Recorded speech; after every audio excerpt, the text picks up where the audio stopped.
Hey, what's up, everybody? Fly Guy here for the first time using live audio, so I'm pretty pumped about that. So I'm all set up. I'm ready to go. It's out here. It's a beautiful morning. I'm so stoked to be able to go out and go flying.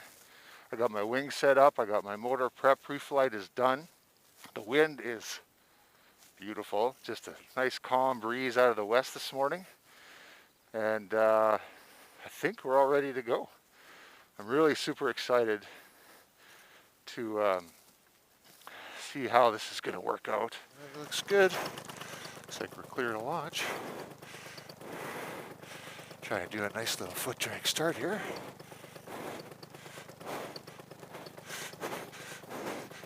Bring the wing up. Throw some thrust in there.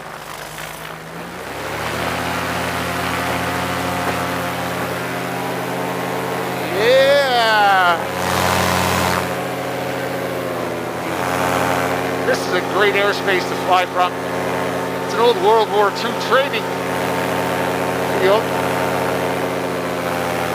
that doesn't get used now, obviously, but other than for farming. And we got this great little spot to fly from right here. It's beautiful. So shout out to Lisa for giving me permission to fly from here. It's just been a real treat to have something so close to home and to fly out of. It's great. Oh my God, what a beautiful morning.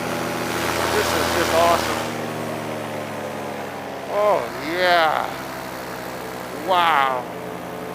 You know, people think I'm crazy for getting up at 5:30 in the morning on my days off to come out and go flying. I say, dudes, you have no idea what you're missing. This is completely unbelievable. My intent for doing all this is to truly try and do like a lot of others are already doing out there, but just to promote this sport of powered paragliding. I think it is, now that I'm into it and I'm doing it, and it's completely unbelievable. I really can't believe more people are not doing it. So in some ways it's bittersweet because I certainly don't want to get the wrong people that are going to screw it up for the rest of us. But with your proper education, which hopefully this might be a part of, proper training, which maybe someday I can hopefully be a part of, we're going to have good quality pilots who can make this sport incredible for you. So this is the set for Hell on Wheels. I don't want to go down too far. I don't want to disturb these cattle and get them on a charge. But yeah, if you sometimes there's no stock in there, you can kind of cruise right down through the town. It is totally awesome. Got some more cows. Simple life, man. Just grazing away in the beautiful valley. Yeah, look at that. That's a cool little shack. Would have been a great place to live back in the 1800s, no doubt. Got a little swing set there, maybe? I don't know, a nice little outbuilding. That must be part of the movie set, I'm thinking. Look at that. Oh, how awesome is that? I'm just gonna go walk across this cloud. Yeah, baby, walking on a cloud. Yee-hoo-hoo-hoo. Like, really, where and how else would you ever be able to do this? You can't. There's no other aircraft that you can do this on. Yeah! Oh. And you know what? I'm a 45-year-old guy. When I'm up here, I act like a kid, man, because it just brings me back. It makes me feel like I'm a kid. You know, I've always wanted to fly. I've always wanted to. It's been a dream of mine for literally since I was a kid. And I think that's probably fits well with most people who pursue any type of aviation involvement. Oh, wow, look at all these deer that are hunkered in this field here. Hey guys, I'll try not to bug them, but look at that. Where else can you see this? Nowhere. See, look at that. I'm at 100 feet. So that still bugs them, so I certainly don't want to do that. So I'm just going to gain altitude a little bit, because I don't want to freak them out. It's okay, guys. I'm leaving. Don't worry about it. Chill. Just relax. Yeah, there you go. Hey, dude. You know, and that's where you want responsible pilots. You know, you don't want to be down there chasing those guys around, injuring wildlife or, you know, farmers' livestock.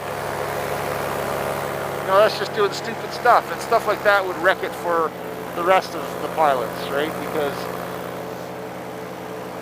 you know, you start doing stupid stuff like that, and all they're going to do is put on more restrictions, restricted fly zones, and you don't want that to happen.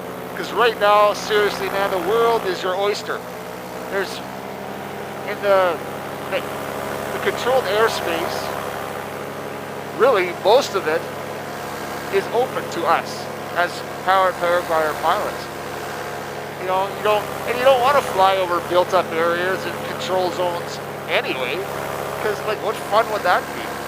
Like, man, this is where the money's at. This is where, God, this is so beautiful. And you truly, like, I was watching a video yesterday, and there was some guy, you know, he's saying why he flies and all that.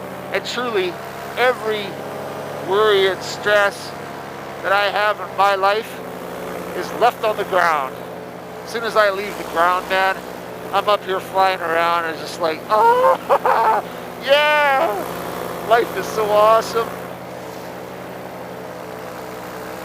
And for all of our mental health, we need that outlet, whatever it is. Look at those deer, man. They're just following me now. I'm not even trying to bug you guys. Stay there. Crazy dogs. Anyway, got a really cool golf course over here. We'll go and check that out. It's probably some early morning swingers out there. Early morning swingers. No, I didn't mean that. Golf players. Yeah, this hill is just littered with I gotta get down and see if I can show you this. There's like this goose that is perched on this rock. You see that right where my foot's pointing? Look at that goose. Just perched up there on that little thing. Woo. Hey dudes. Yeah, there's lots of deer down here. So like I said, you always want to be mindful of what's happening. So I see there's some power lines across the other side of that field, or the other side of the river. So I'm just going to gain a little altitude, just in case I have some sort of an engine issue. Well, if I got to land, well, right now it's going to be that field. And then once I get past those power lines, it'll be that field. Or it could be this field over here. I can circle around and land. But I just want to make sure I land into the wind. So yeah, that's what checking your outs means. Just always, and as long as you're doing that, in the off chance that you have an engine problem, you're good. No problem at all. Ironically, statistically, the biggest reason why guys die in the sport of powered paragliding is from water. Guys who are out flying over lakes or oceans, or even rivers, if they have to do, for whatever reason, an emergency landing and they end up in a river, they die from drowning, ironically enough. Either because they don't have a life preserver or an emergency flotation device attached to their unit, or they're not wearing a life jacket. So that's why when I go out, I do a lot of flying out at a lake where I have a cottage out there. And yeah, if I'm going out over the water I always wear a life jacket. This is a very sophisticated method of checking your fuel. Oh yeah, we've got half a tank left. Make sure everything's still working. Half a tank of fuel left, that's still probably over an hour of fuel. So I am going to climb up to, well, why don't we go right to 2,200 feet, which is kind of, well, it is the top of the Class G airspace here, the bottom of the Class E, which is above us. So we'll climb up, and then I'll talk to you once we get there.